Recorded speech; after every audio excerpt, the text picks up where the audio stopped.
Hi, I'm Greg. This is Justin. We run a company called Spark IT Solutions, and we are here to talk to you about Phoenix, which is the open source malware hunting platform. So we'll just get into a little bit of intro here, if my clicker would work. And excellent that it doesn't. Of course it doesn't.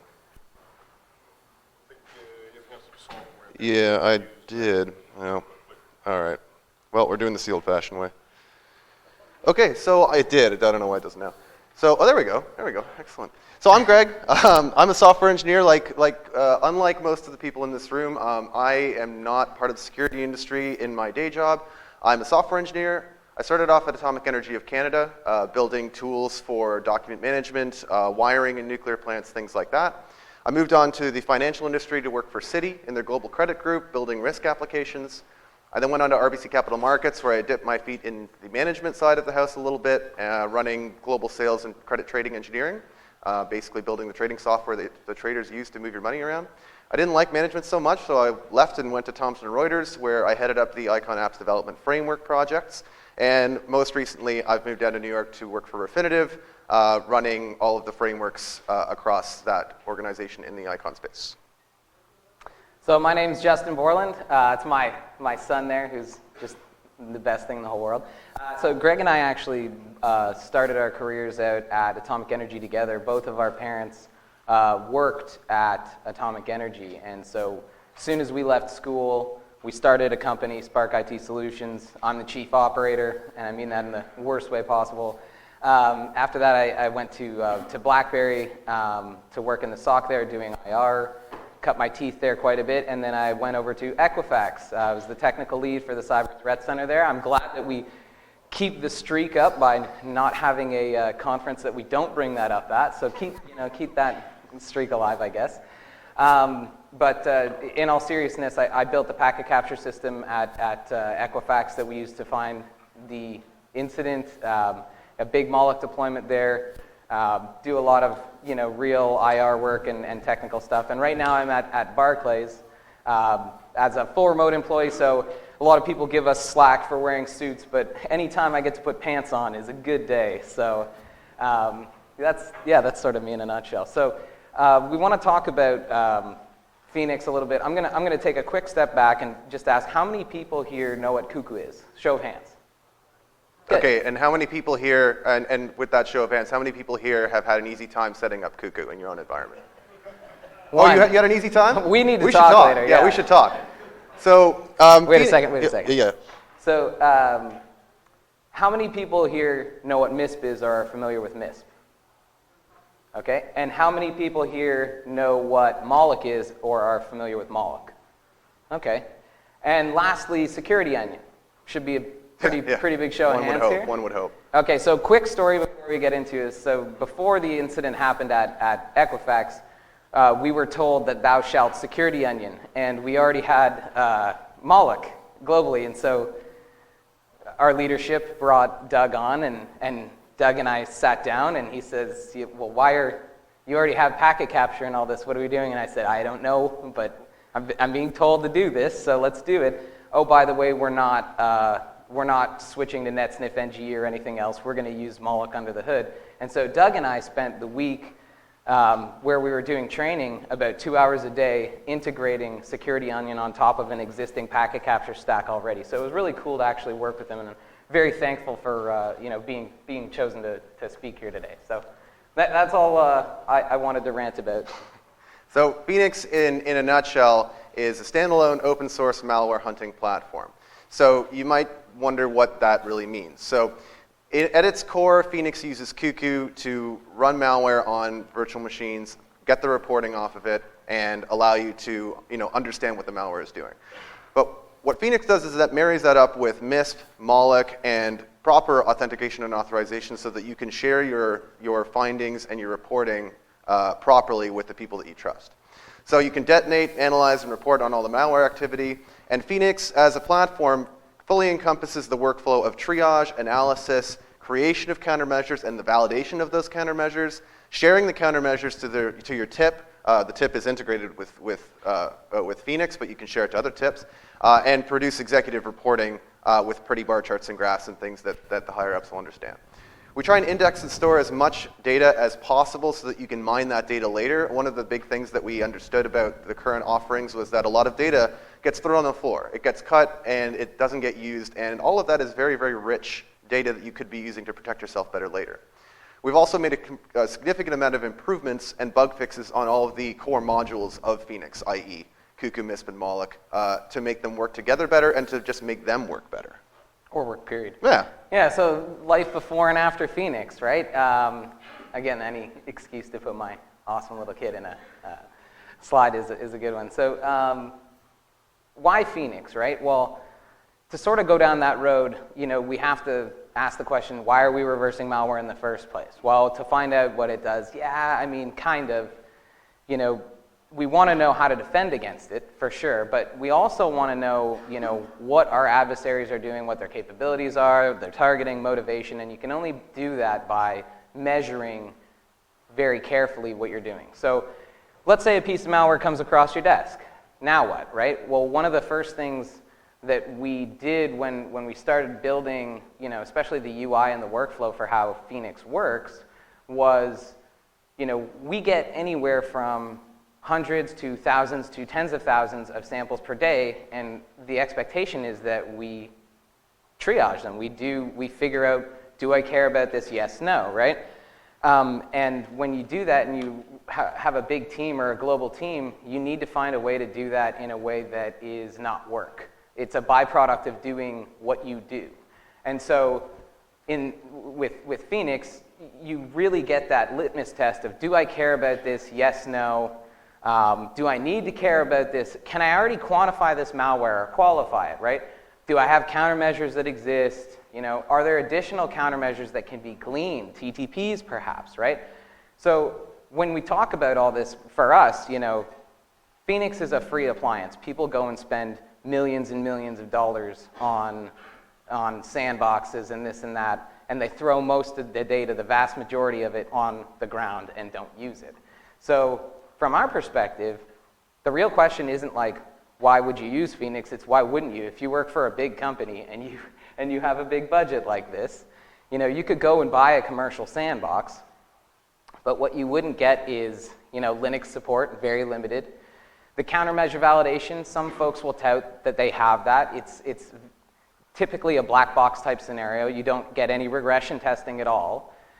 Very little data to mine. There's strict licensing. You're tightly coupled with the hardware that you are deploying on, and that's typically by virtue of whatever virtualization technique they're using under the hood. So the proprietary data formats make ETLing a little bit harder.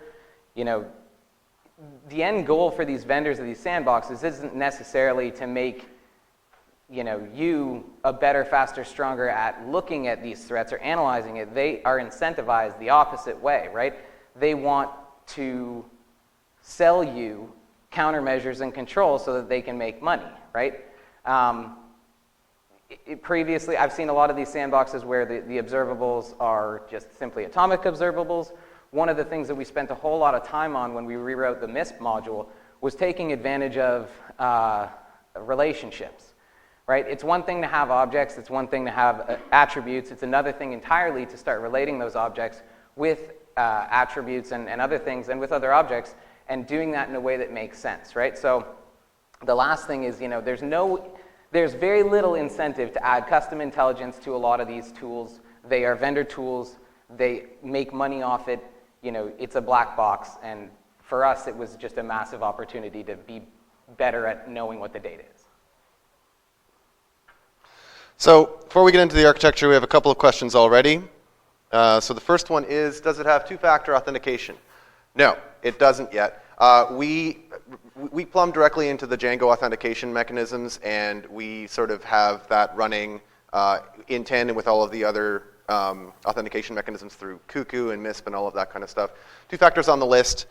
We just don't have it there yet. If you are good with Apache 2, our front door is Apache 2. So anything you could do with Apache 2, you could in theory do with Phoenix as well. Is there a way to compare output from Phoenix with existing IOC repositories? How good's your Python? I guess Right. is my question. I mean, Phoenix is giving you, structured, open type data that you can basically do anything with. So if you are good at writing a couple tight little scripts, you can do whatever you want with it. We don't proprietize our data formats, so you can fill your hat. The other thing with that is that built into our dashboarding are MISP tags. So you can go and click on a tag, and you've essentially got a REST endpoint that you can go and curl and do whatever you want with. If you want to go and iterate through that and smash that against something else, then yeah, it's fairly trivial. So this architecture slide's a bit old. This is from one of our first talks, and since then we've considerably upped the size of our offerings and done very little with our documentation in true engineering fashion. So we'll go over some of the stuff that we have here. On the right side, you can see the services. The services are basically what you would expect to see in Cuckoo, except you don't have to go and build out and configure each one of them by hand. So the Cuckoo API is what you can use to submit files and URLs from your various other services. Cuckoo is what is scheduling and managing your virtual machine detonations. Cuckoo Router is the thing that's allowing you to stand up and tear down IP tables configuration to handle routing within your detonation systems. And Cuckoo P is your processing module. And the processing module is where a lot of the magic happens. This is where you are able to do a lot of reporting, where you're able to do a lot of juicing, like with volatility, all of your memory analysis, and reporting out to Elasticsearch and running it through Kata, all of that various stuff. If you want to do something with the results of your malware analysis, all you got to do is write a processing module. It's an open interface, it's very easy to write, and we've written quite a few that get packed into Phoenix. Cuckoo Web and Moloch is where your IR or hunt analyst is going to actually interact with the system. So as you would expect, there is a web front end. The web front end allows you to go in and submit new files. It allows you to look at your reports, run your hunts, all of that various kinds of stuff, and you will see some of the screenshots later in the talk. Moloch, I'm sure a lot of people here are familiar with. How many people are familiar with Moloch again? Okay, probably about half of you. So Moloch is where you're going to see all of your network traffic indexed and broken out in a very easy to search and very easy to aggregate way. And we'll see a little bit of Moloch and how it plays nicely with Phoenix very shortly. At the top, you can see your input feeds. So Phoenix fully supports a lot of automated ingestion from things like VirusTotal, reversing labs. You can do it with your own API. We're doing it right now from URL House. We were going to do it from another one. I don't remember. Anyway, but it makes it very, very simple for you to build your own automated ingestion system and plumb that straight into Phoenix with TLP, with different VPNs, et cetera. Now, speaking of VPNs, down at the bottom is where we have our infrastructure. We have Windows virtual machines that are the detonation agents. So when you submit a piece of malware, it will spin up one of these machines, load the malware on, detonate it, report, rinse and repeat. Now, we've also integrated Linux now. So we're one of the few sandboxes that have Linux analysis available, and it's fully ready to go. Works great. We have MongoDB, Elasticsearch, and a SQL Server as our databases. We've moved very heavily onto the Elasticsearch side, using MongoDB as our source of truth, because I'm not a big fan of using Elasticsearch as a primary database. So MongoDB is where we keep all of our data. Elasticsearch is where we make it useful. And finally, we have our networking layer. Now, that says 33 open VPNs, but funny story. We were running on private internet access, PIA. We gave them a bunch of money, and we had a good account, and they kicked us off. Persona non grata. We were running too many VPNs. So now we have something on our test box. We have something like 5 or 6 because we're running on Nord. So if anybody has any VPN sponsors, please come find us because we'd love to support more VPNs at the same time. But they are running across 6 different countries right now, and they are fully persistent. So some of the key features. Oh, I think we got another. Okay, let's throw this question up there right now. What platforms are supported? So right now we are a Windows and Linux support is built in. We have had interest for a Mac agent. We haven't quite gotten there yet, but Windows and Linux are our bread and butter at the moment. Under the hood, this is all Cuckoo. So anything that if you have it working with Cuckoo and you know how to detonate Mac malware with Cuckoo, come see us. We'd love to bend your ear a little bit, figure out, what you're doing. I'll be honest, I just don't have spare Macs that I can go and burn like that. Okay, we'll save that question for a little later. So So some of the key features of Phoenix. One of the biggest things that we needed to do was integrate TLP. A common complaint about sandboxes is that essentially if you have an account, you have access to everything. And we all know that's not how the world works. We have people that we trust and we want to share our information with, and that's not necessarily everybody in the whole world. So we integrated TLP with all of the services in Phoenix, including Cuckoo, to make sure that you could either greenlight something so that it's available to everyone, amber light it so that it's available only within your sharing groups, which are, again, synchronized across the entire platform, or red light it, which means it's your eyes only. We have Yara and Suricata hunting, which is a very important feature of Phoenix to validate your countermeasures and create new ones. And those hunts honor TLP. So you can run your Yara and Suricata files directly on all of the malware that you have access to in Phoenix, and none of the stuff that you don't. The Moloch integration, as I mentioned before, also honors TLP, so all of the network traffic juicing that you've done is fully available to you in Moloch, and you can, again, make that available to the people that you trust. We have per-user VirusTotal and Reversing Labs integration in the system as well. So that's not the same as the automated ingestion, because that's essentially something running as a daemon outside of Phoenix, but we also have a page within Phoenix where you can paste a whole block of hashes and your API key for Reversing Labs or VirusTotal, and have it pull down those samples, run them within Phoenix, just as if you had submitted them from your own local machine. So that's very, very useful to be able to grab stuff from there. TLDR is a fun little API that we banged, well, Justin pretty much banged together. It's greasy. It's very incredibly greasy. But yeah. It's really, really good at correlating the host and network indicators that you get in your output from your various malware samples. The persistent open VPN circuits is a key feature. You can go up to 250, or I think it's probably something a little higher than that. 252, but it depends on how many routing tables you run locally. So Sure. call it 248. It's near makes no difference. A lot, quite a lot. We have advanced searching with Elasticsearch. This is a really key feature because we have a really good sort of Boolean query builder on the page that you can use to build complex queries. So you can really find some good intel with the advanced search, and it's really fast because Elasticsearch is great. And it's free as in beer, and I mean free beer. So, I mean, you can't really get any better than free. So, SOC, IR, Hunt Analyst, a lot of the stuff when we were building this and conceptualizing this, much of this was under duress, right? We all work incidents every day, and you end up having an incident come across your plate, and man, I wish I was doing X and it was automated because I don't have enough time to do this or that. So a lot of this ended up being, okay, how do we get from seeing something and working the full OODA loop back, right? And so part of that was when you have a particular piece of malware and it is new to you and you have to go and write countermeasures for it, what does that look like? How does that work end to end? And to take a quick step back, at my day job, we use Phoenix, and we are programmatically detonating stuff as it comes over the wire in our environment. So we use a packet capture system from a vendor that shall remain nameless, and we run Yara on that, and when those files hit, we pull those down and programmatically send them into Phoenix. When we do that, we submit it with a priority of medium.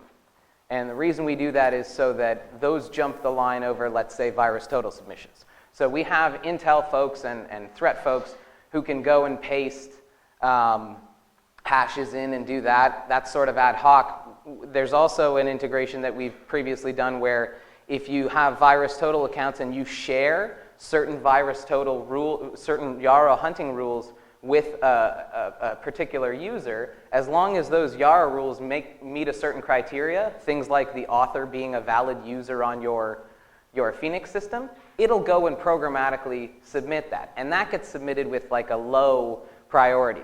So that while there are free cycles for stuff that isn't crossing your wire in real time or near real time, you can use those resources and try and harvest as many indicators as you can from external threat actors that you care about, external sources, whatever you want. That still leaves the high priority stuff as being ad hoc, so that if you've got an analyst and he's pulling forensics and needs it detonated now, that jumps to the top of the queue, right? So all this to go back and say, when you are doing the hunting with things like Yara and Suricata, as a currency for response analysts, your goal is to create countermeasures that people can go and implement. What have you done for me lately, right? And we wanted, by virtue of you doing a hunt and writing the rule, that's your paperwork. you don't need to be punished with additional paperwork after you write the rule. If you write the rule, you use a nice template, it has all the metadata that it needs to have, and you go and hunt that. When you're finished there and it works and it catches what you expect it to catch, you click Publish to MISP, and I think, is that on the next? We have... Oh, it's a little later. Long story short, it allows us to take a lot of that manual effort and automate it completely end to end. So you can do things like pull your MISP instance for new Yara signatures that you can then go and push into your production stack. If you're good with automation, this system lends itself very well to automating that. So I am a Canadian, and I visit Canada frequently, Christmas and stuff like that. And last Christmas, I went up to Canada, and about 2 days after I got there, Phoenix backflipped on me, and I had a seg fault, and I lost hardware, and found out that I wasn't backing up everything that I probably should have been, and so I lost a whole lot of time and not much data, but mainly time getting everything back to where it was. So one of the things that we wanted to do, and the only thing, you can't call something an appliance if it's not treated as cattle, it's treated as a pet. And from our perspective, that meant doing things like backing stuff up, making sure that that's seamless to your user base and stuff like that. So we went through that pain, and if anybody does use the system that I operate, apologies for the downtime, but it certainly is best effort. In addition to that, when we went through a lot of our load testing on the hardware that we have, which is about a 9-year-old Dell T7500 with 192 gigs of RAM and a 6-disk RAID 50 array and some SSDs, we're doing 2,500 samples a day with full 4 gig memory dumps being parsed and extracting everything that we can from them. So when we started doing that, we realized very quickly that there was a whole lot of bloat that existed in Cuckoo that didn't need to exist, and there was a lot of stuff that could have been compressed and ended up saving a ton of space. So for us, we're looking at our burn rate for how much storage space we're going to need for a year based on detonations per day and so on and so forth, and that basically led us going back through and saying, okay, for every single file that we create on the file system, if it can be compressed, let's go and add compression, right? It's 2 lines of code, and it'll save us money, actual currency later on for buying new gear and stuff like that. So let's grab a couple more questions here. Have you considered developing anything for containers or containerization? So Phoenix is all containers. Everything except for the actual Cuckoo VMs are running in, and Moloch are running in Docker. In terms of whether we have, we were looking into building something to actually do analysis on containers themselves, not yet, but I just wanted to make sure that we understand that the entire architecture is heavily leveraging Dockers and containerization. Are there any anti-sandbox features, malware that can detect sandboxes and go dormant? Yeah, so that is much more of a guest, much more of a VM. I'm going to probably move this down real quick. That has a whole lot to do with what guest you're running, and oh my goodness. I'll be very quiet then.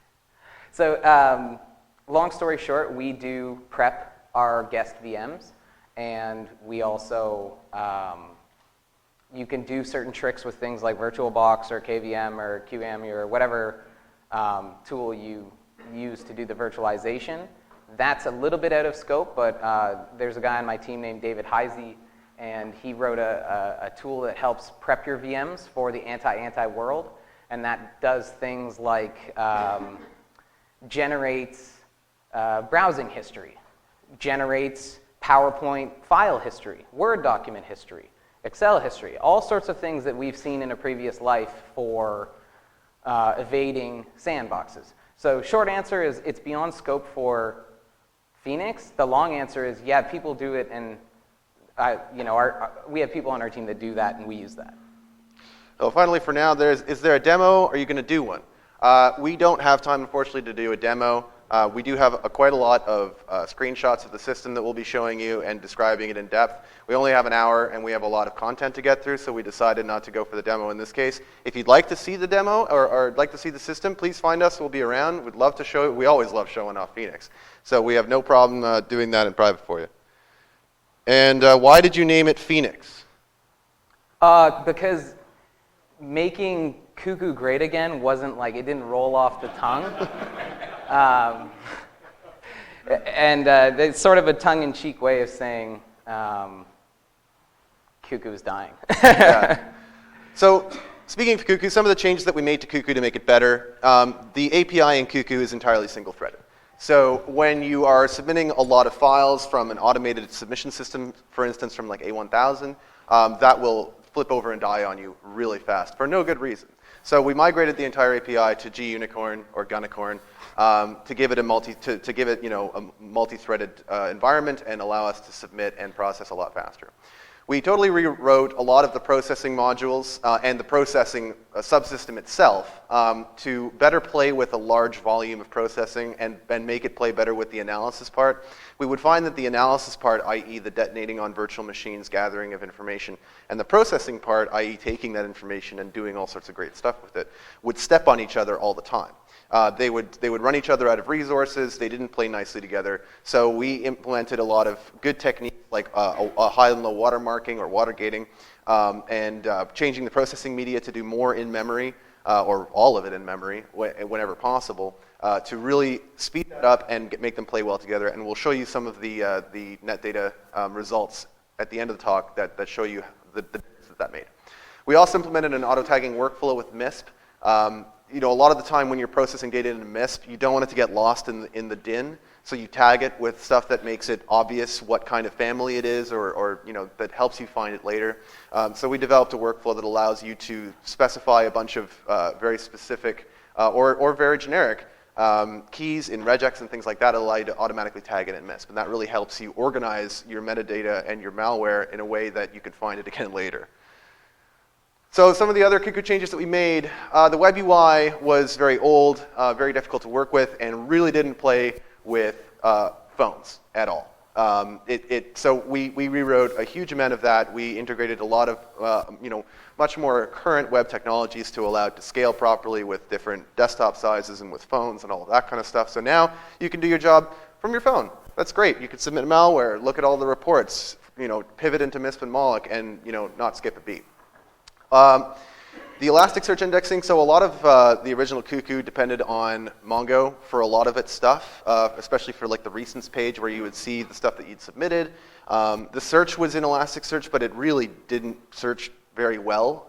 It was just a very generic query, so it was really difficult to use. So we totally redid all of that, made it really fast, brought a lot of the information up to the surface, so that you can very easily get a sense of the stuff that you're looking at in both the advanced search and the recent submission history pages, and so that makes it a lot more useful. We also now have an easy update path. Now I know with Cuckoo's 2.0 branch they have the Cuckoo working directory. It makes it a little bit easier to update Cuckoo, but it's still a pain, and all of our dependencies needed these updates as well. All of our Docker images for Yara and Suricata hunting needed to be updated, the actual web UI needed to be updated, et cetera, et cetera. So now we have a very simple update mechanism. Literally just run update phoenix.sh and you're good to go. So one of the things that we rewrote from scratch completely was the MISP module. So a few of our friends, when we were originally building the output into MISP, chastised us very heavily for not using relationships. And they said, the whole beauty of MISP is that you can relate stuff and that you're identifying relationships, and the relationship is almost as important as the data that you're looking at and relating. So we rewrote the whole thing from scratch, and a lot of that was meant to paint the picture of what's happening. And as a byproduct of doing that correctly, you essentially get executive reporting for this, right? So now, not only are we, adding the atomic observables and attributes for objects that you want to collect, but we're also packaging up the controls in addition to that and relating those controls with the objects and attributes with the relationship of mitigates. So when you go and try and do automation or do some of this stuff at scale, what you'll end up finding is that it's a whole lot easier when you write that information somewhere that can be easily pulled out later, easily tied into automation for other tools. If you're doing any security orchestration, step one is get your countermeasures in some place that's centralized, right? And so this is part of that path that you go down, right? So the C2 drop files, you know, we want to relate things like URLs with the files that they delivered, right? The sharing groups that we integrated, basically every single user is its own organization. That's just the way that MISP works. So under the hood, we have sharing groups, and then the organizations are one organization per person, and then that's how we manage the TLP under the hood. So the other integration for MISP is stuff like the recents page, the advanced search, dashboard. In the recents page itself, you'll see these check marks for whether or not you have a control, either a Yara or a Suricata control. And what's actually happening under the hood when you refresh that recents page is it is actively polling MISP and the MISP API and saying, hey, for this event, do you have any objects that are type Yara? Oh, you do?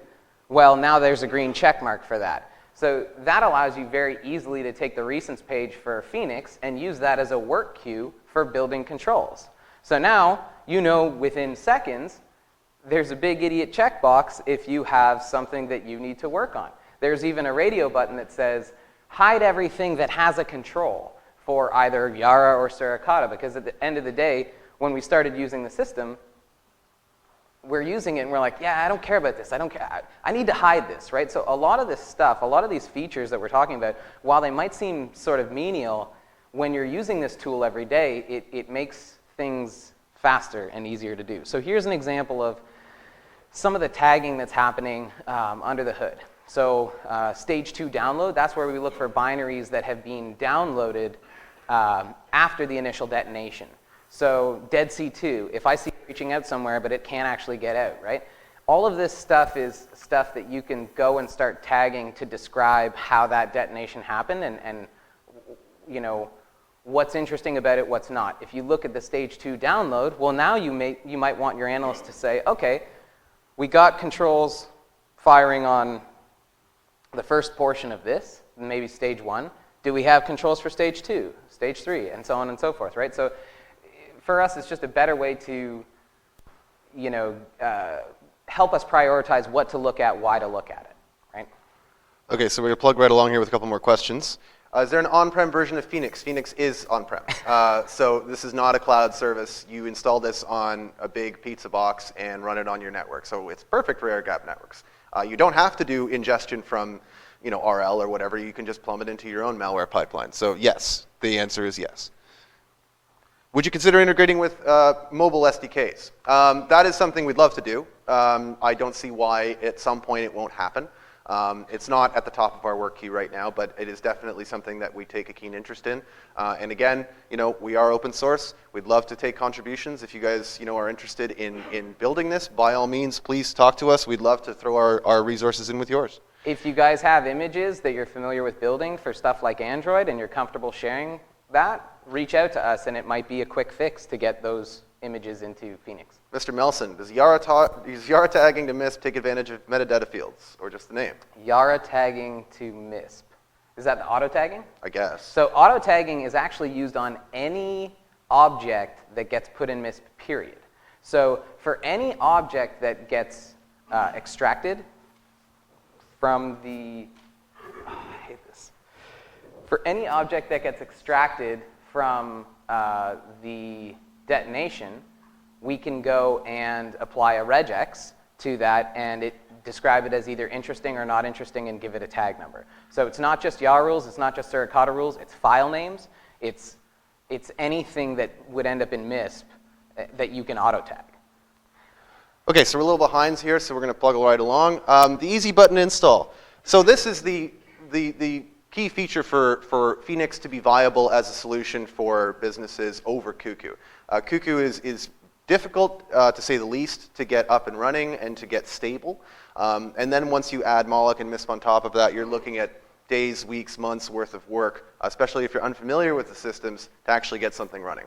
So we created an easy button install to give you basically a single click or a single keystroke to get a bare server running, Ubuntu, running Phoenix in about an hour. And it takes an hour because we have to build the Docker image for Mist. The rest of it doesn't take that long.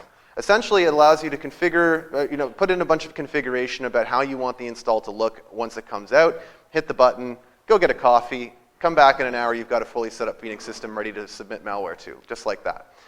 Most of the interactive stuff is pre-configured, so you don't have to hit any keys once the install starts running. We have an integrated user and group setup process, so with one script you can create users in all the various systems, put them into sharing groups, relate them, etc. You don't have to do any of the dirty work yourself. So all of that works in tandem with the TLP, and it's very simple to use. Now Docker, this is what somebody had asked before with regards to containerization. We make huge use of Docker because we are able to use it to scale out our hunting, among other things. So with Yarn or Kata hunting, the processes themselves don't have excellent multi-threading built in, so we essentially thread it out by spinning up Docker containers. So your Suricata hunt might spin up 16 Docker containers that each have a slice of the pie in terms of the hunt workload, and they will complete in significantly less time than if you let Suricata or you let Yara multi-thread itself, because hint, it doesn't, or it doesn't do it very well. The door is open now to scaling to a cluster of hardware through Kubernetes or Mesos. And as you can see, all of the services that we have under the hood are Dockerized. The dashboard, which you'll see in the next slide, is your first view into into Phoenix. This is what's going to show you a count of stuff that you have in all of the different MISP tags, so that gives you a sense of the kind of stuff that you're capturing. And it also gives you a heads-up display over your last 24 hours, how much you've run, how much you've processed, what's still in the pipeline. You have quick search links to Moloch that give you different time periods of view on different canned reports. And you have statistics on your box to see how everything is working along. So this is what the dashboard looks like. On the left, you can see the MISP tags, and that's giving us a really good view of the stuff that we're seeing come across our desk. And on the right, you can see our stats. This is not a very active box at the time. It's because it's 2 in the morning, maybe. And the Moloch links down below, where you can see things like hosts and status codes. The binaries that you downloaded, the certificates and the JA3s that you've come across, all really useful information, and you can break that out over 3 days, 1 week, or 1 month. We also have integrated Kibana to allow you to get a view into all of the logs on your system. All the logs in Phoenix, except for the hunting logs, are piped up to Elasticsearch as well. So you have a single view over all of the actual data that you've captured in terms of how your system is running, what it's seeing, are we getting errors, all of that kind of stuff is available. And then you can use Kibana to build really cool heat maps like the ones below. Now, they're a little bit difficult to see, even for me standing here in front of this giant monitor. But go to the next one. Basically, we're looking at the source IP, in IP tables, the source IPs. We're looking at users. We're looking at the destination IPs, all of that kind of stuff. This is another one where we can see the hosts that we're requesting. Yeah, so this is more like users using the system and the troubleshooting stuff. So if you have an appliance and you go and give out an appliance and it breaks, and you need someone to help, you're trying to help someone fix that, the first thing is, okay, well, what do the logs say? And if we had to ask people to go and grep through logs, every time they installed one of these to help us troubleshoot something on a Gitter or whatever, it wouldn't make sense. So, I'm a bit of a log junkie, huge Elasticsearch fan. Hate Logstash, but I use our syslog and pump everything into Elasticsearch, and this is the byproduct that you get sort of just built in because I already did it. So we also integrated submission usage limits because we understand that some people like to feel that I had a little too much, and so you end up completely monopolizing the system. So we added a way to make sure that everybody gets a default of 25 new reports a day. It's very easy to administer it within the Cuckoo admins console or the Django admin console, so you can make sure that you don't blow up your system before you're ready to blow up your system. The mobile-friendly layout, as I mentioned before, this is where we start to enrich the data in the recents and advanced search views to give you a lot more heads-up information on each row, but also allow it to be collapsed. So if you're using a mobile phone, it doesn't become an onerous process to try and scroll horizontally through all your stuff. Bootstrap and DataTables.js, I know they're a little old, but they work really great, and Cuckoo itself is not exactly modern.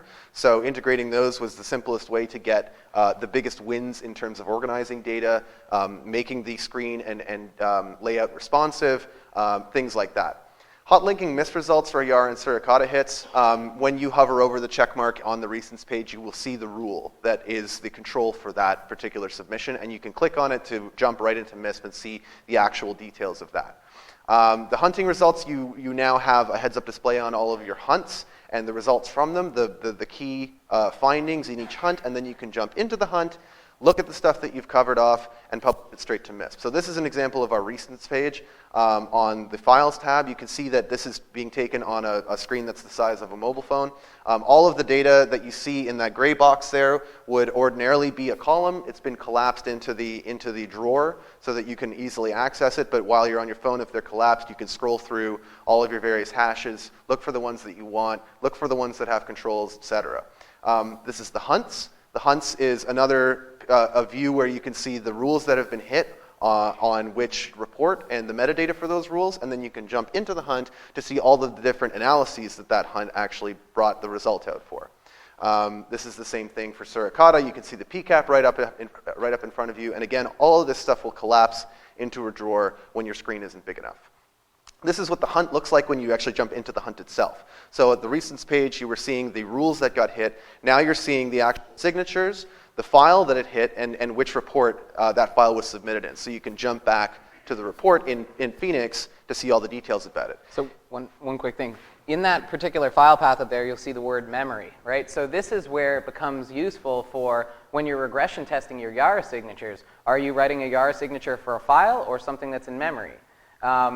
If you go and run that rule and then hunt it and you get results and you were intending on writing something for a dropped file instead of memory or vice versa, now you can very quickly see, oh, okay, well, I'm false positiving. Here's the files I'm looking at. Now I'll go and tune accordingly based on the data that I have. And the latest feature of this page is that you could check off the regression tests that you've just run this hunt, the new Yara rule, nice and shiny, and you see that it's hitting on stuff that you weren't hitting before. Now you can tick off the ones that you care about and hit publish to MISP. That's going to pack it all up into a nice little box. It's going to put into the MISP reports that already exist all of the Yara links and the files themselves if they don't already exist in MISP. And now you've got a way to relate your previous runs with your new hunts. I know what you're thinking. I need pictures. Pictures are what I need, right? So this is an example of what it looks like when you have a rule that will mitigate something. You can see on the far right there with the green box, there's a rule, and it's mitigating. What you can also see here is the relationship that's created automatically by having something download a stage 2. So you've got the file in the middle, which was your source file that you detonated, and you can see very quickly there's drops and dropped by, and it was downloaded through a particular URL, right? So now you're able to very easily look at this and visually go and look at that and say, okay, well, there's stage 2. I know it's stage 2 because I see a little relationship there, right? And as much as a lot of folks don't necessarily agree that visualization plays a big part in security. I completely disagree, and I spend the vast majority of my time actually doing data visualization. So this was a really good way to not only get that in there, but also make it such that when your leadership says, well, we had a red team event, and they did something. What did they do? Well, go and look at the picture, and you tell me what can I explain to you on here. Because very easily you can give this not necessarily to your mother, but your CISO should certainly understand what's going on when they look at this, right? So kata hunting, yes, so same thing. One of the things that's really, really useful about this, on the right there, you'll see the URI. And if you're doing things like JAW3 hunts within Phoenix, and you're writing Suricata rules looking for JAW3, this will show you the decrypted URL underneath the JAW3. So now if you want to go and start hunting JAW3, but you want a good way to break that open and understand what the actual underlying URL was, now you can go and quantify that and say, this particular malware that uses this JAW3 has been seen downloading all of these URLs. And that's done by dumping LSA secrets in Windows land. API fingerprinting. So this is still beta. go to the next picture. So this is one of those things where we were looking at the data that we had, specifically around API calls on things like PowerShell. And what we found was a lot of the builders would behave the same way from an API call, a Windows API call perspective. And what I mean by that is they would use certain functions X amount of times, or between X and Y. And by virtue of collecting this data, we could then go and create a profile for what PowerShell looks like when it's, what is this, Powdow? Yeah, yep. Powdow. So in this particular example, we found that a bunch of these Powdow builders were using, in some cases, it was always only X amount for this particular API call, or only X amount of that. And essentially, it's a fingerprint for binary itself, and then the underlying API calls that are made, and account thereof. All right, so we're down below 15 minutes here, so we're going to try and speed this up a little bit. So advanced search is the place that you're going to go to get all of the information that you need. If you know what you're looking for, you can search for it. It's backed by Elasticsearch, and as you might imagine, if you're familiar with Cuckoo, there's hundreds and hundreds of fields that are stored as part of the output of the malware analysis. So we combine lots of those fields, like let's say all of the different HTTP fields, all of the different URI fields into a single observable, and now you can construct Boolean logic to search across all of that with breakneck speed, and then directly pivot that into malloc. And you have the full drill down in mobile layout just the same way that we showed in the advanced search. So this is an example of an advanced search where we're looking for surecleanpressurewashing.com as a domain. And that's matching that on probably about 15 different fields in the actual back-end data. And lo and behold, we found exactly the one we're looking for. The command lines are out there. The state URL is visible. It's at whitebellstravels.com. And then we can go and pivot that into malloc, get all of the actual network traffic that came out the other side, and it's a super useful thing. So what it allows you to do, you can go to the next one. So what it allows you to do is take host-based behavior indicators and allow you to pivot directly to the network traffic that's related to it. If I see a certain obfuscation technique used with PowerShell, every single time I see that, that's this particular flavor. Okay, well now I want to go and do a deep dive on just the network traffic associated with that. So now I can go from a host-based hunt to digging into the network specifically so that I can go and create countermeasures that'll catch us over the wire when it happens. You can keep going on this one. Or actually, go back one sec. So one more. So in terms of Boolean, here's an example of all of the raw responses that had a 200 and an exe, and where the request wasn't an exe, right? So think of all the use cases you have where you're looking at a piece of malware and you're like, oh, that feels weird. I weighed it in my hand and it doesn't feel right. And you can go and quantify a lot of that in this, and then go start, deep diving. And for all you know, this is just simply two flow bits rules, right? This is a request and a response. There's no reason why you couldn't do this, right? In let's say, Suricata. Visualization, I'm a sucker for visualization. I know one of the reasons why I love malloc so much. Arbitrary visualization, we can skip past this. Okay, so Nathan's going to love this one. So Suricata and Yara hunting built in. This entire thing was to get from hypothesizing to regression tested to mean time to deployment down, right? At the end of the day, we are doing art and science, right? This is creating, these countermeasures isn't an exact science. It's often trial and error and seeing what you're doing and how that works. And you shouldn't be penalized for not having the right data and being able to hunt through it accordingly. So for this, when you have a feel, something feels, not quite right, go and start digging into it. Go and start hunting against it. Start writing expensive queries. Look at stuff and figure out where can you use this, right? We've used this to build Tanium signals, blue coat CPLs. There was a blue coat CPL we wrote that was good for Emotet for like 10 months. IDS PCAP, CyberChef recipes. Again, shameless plug, Cyber Saucier doing a talk in November on that. OS query, any of the endpoint data, JA3, anything else that you have a tool that you can put like data into or make better. If the data is here for you to write controls and check if that is valid and would hit in your environment. So performance was, one of the worst parts of Cuckoo. We had, I'm sure a lot of people can sympathize with that. We needed to make this performance in such a way that you could run, 10,000 requests a day. So one of the biggest problems we had was MongoDB as the bottleneck. So we've moved the searching entirely into Elasticsearch, and we've introduced a lot more indexing because there wasn't any. Other improvements that we've made, daytime query integration from Moloch TLP. So now we're only looking at the TLP between the actual range that Moloch cares about. Moving TLP into MySQL, so that doesn't have to deal with Mongo anymore. Database pagination, volatility, multi-threading that out. That was a huge win. The water gating, as we talked about before, and the Docker hunting scaling was all things that gave us the performance that we have today. The volatility multi-threading was between 10 and 20 times performance increase immediately off the bat. Yeah.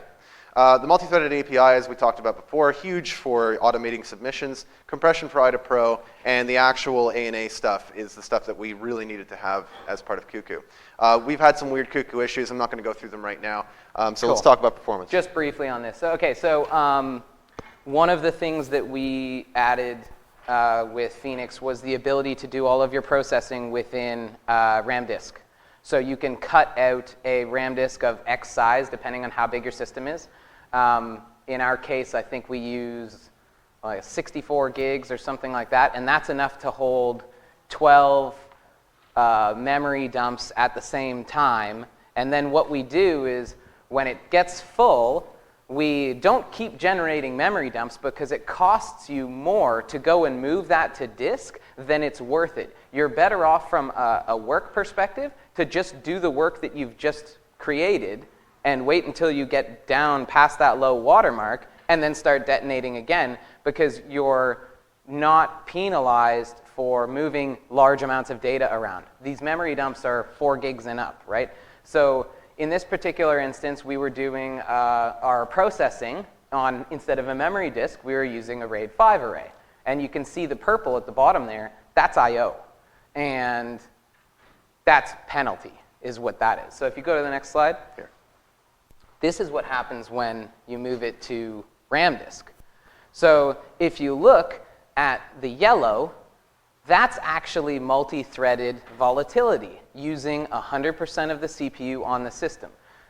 That warms my heart from a performance engineering perspective, because you are using that box to the fullest ability possible. You couldn't squeeze out more CPU from that if you tried.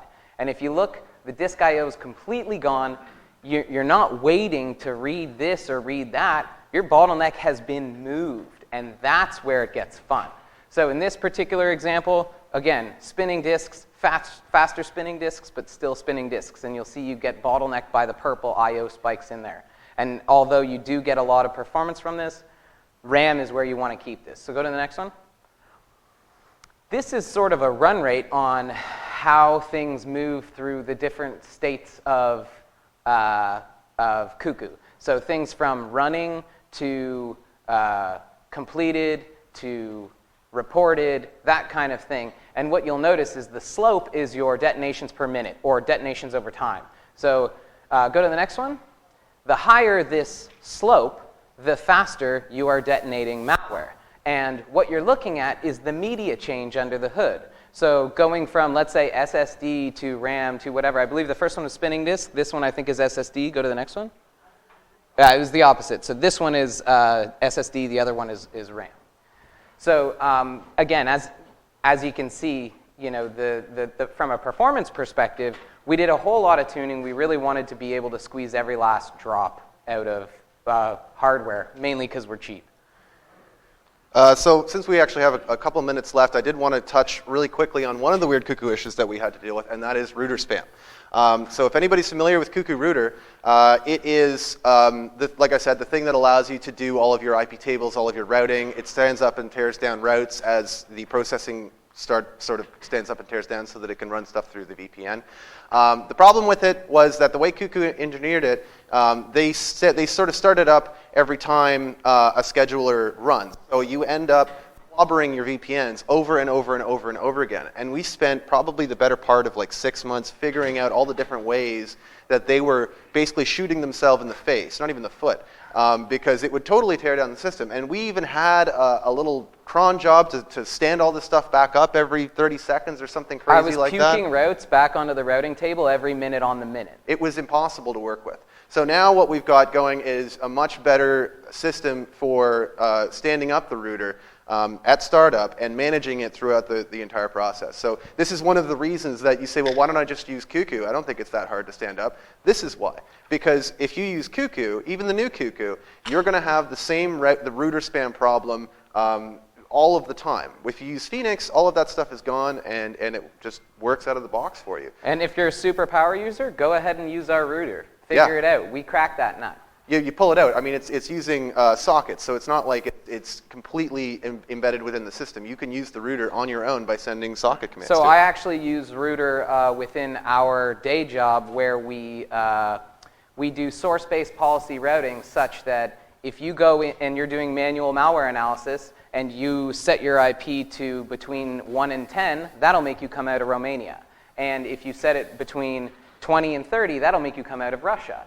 And we use literally the exact same Cuckoo router that we package up in Phoenix. Okay, so we've got 2 last questions here. One, can Phoenix integrate with Active Directory for RBAC? Not right now. Can Apache 2 should be your question. And right? I mean, it's also the stuff behind Apache, like MISP and all of those guys. Like, we need to actually bring all of those together under LDAP. So at present, we don't support that. But again, we would love to have somebody come and work with us on that. And my favorite question, I think, so far, can the system be integrated with email systems to metadata links or attachments for users that are not sure of the file contents? This is a great segue. This is exactly what we want to be doing, because it makes so much sense to have an address or a hook into your mail server to grab all those attachments and feed them into Phoenix, whether you're sure of them or not. It doesn't really matter. This could be part of your front door. So absolutely, this is something that needs to be hooked in. Right. So one more thing in addition to that, we are going to be updating the Phoenix repository this week. If you are Security Onion users, there is a SO Watcher Python script which you can point at any directory and give it API credentials to send to Phoenix, and now you can watch any directory anywhere and have it auto-submit to Phoenix.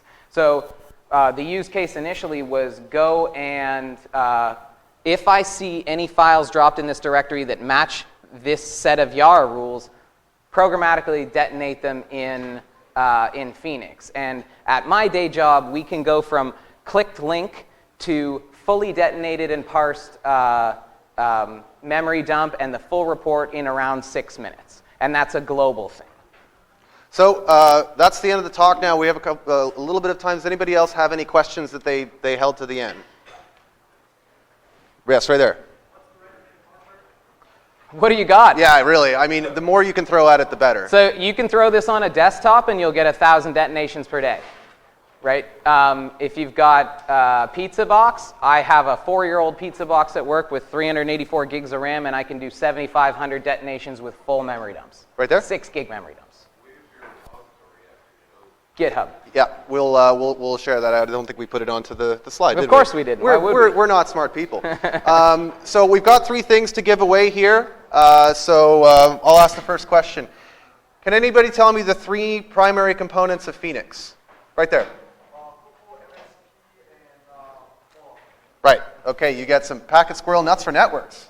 Justin, you want to do one? No, go ahead. Oh God, I don't remember any of them. I don't know. Yeah. What's the module in Phoenix that's responsible for processing? Boom! You get yourself a AC600 USB wireless adapter. Oh, there you go. I prefer that over the peanuts. Okay. And finally, what is the multi-threading? Oh, I got one. Oh, go for it. What's the one thing that the Phoenix sandbox does that most commercial sandboxes don't do? I think I saw he had his hand up. He had the hand up. He had his hand up. All right. You get a blue team handbook. Oh, all right. Oh, he's got the handbook already. All right. Thank you, everybody, for attending our talk. Really appreciate it. Come find us if you want to talk Phoenix. We're around.